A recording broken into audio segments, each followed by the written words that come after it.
দাঁড়িয়েছিলেন শাকিব 5 নম্বর প্রার্থী দাঁড়িয়ে চলছে সেখানে পঞ্চমের সৈকত একেবারে দুর্দান্ত হয়ে যাচ্ছে ওয়ার্ল্ড ফয়সাল বাংলাদেশ জাতীয় দলের 8 নম্বর প্রার্থী দাঁড়িয়ে এই খেলোয়াড় এসেছেন হায়ার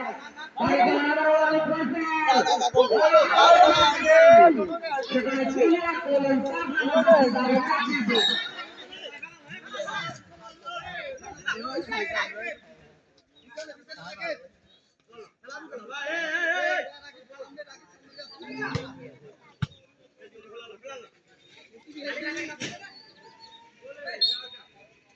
সরকারের প্রস্তুত সরব লম্বা লড়াই দুটি খেলোয়াড় দেখা পায়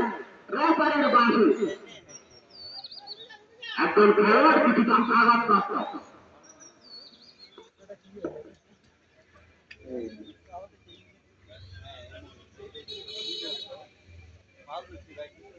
না রাতিয়া কিসের দিকে আপনি যাইছে দিকে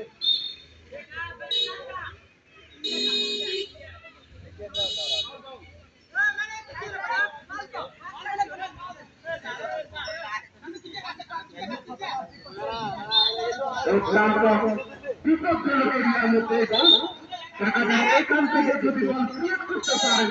পেনাল্টি তাহলে তাহলে হয়তো গোল করার সুযোগ পেলে চলে পারতেন সরাবে দাঁড়িয়ে দিলেন অল্প জন এমবাপ্পে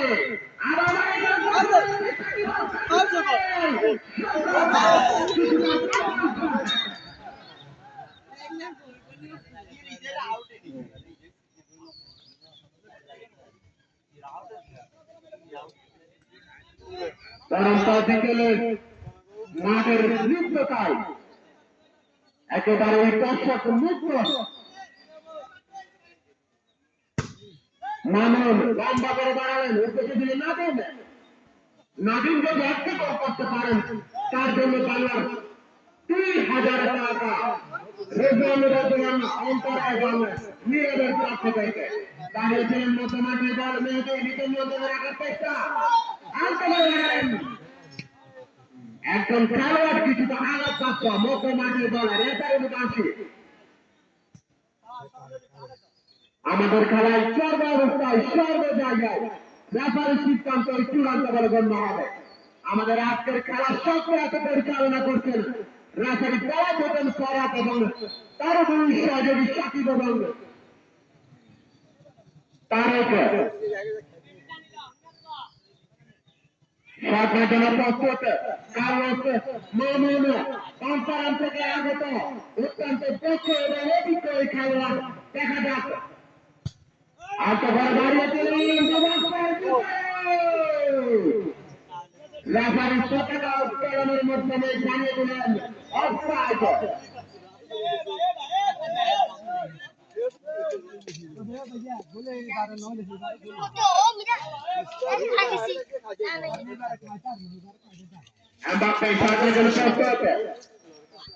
কিছুটা কাদাযুক্ত মাঠ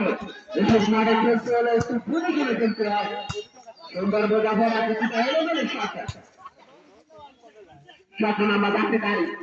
আবার করে সঙ্গে আসিছে ডান প্রান্ত থেকে আক্রমণ চলতে এখন আমি যেটা নিয়ন্ত্রণে দাঁড়িয়েছিলেন এখন আক্রমণে যাচ্ছে কিন্তু না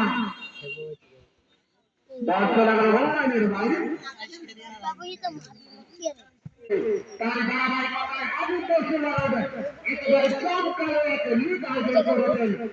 আমি অভিনন্দন এবং শুভেচ্ছা জানাই যারা এই খেলার আয়োজন করেছেন রাফারের বাসী সাইকেল শাখা প্রস্তুত দাঁড়িয়েছিলেন রানিক সাইকেল সরাব দুর্দান্ত খেলে থাকেন আবার সাইকেল দাঁড়িয়েছিলেন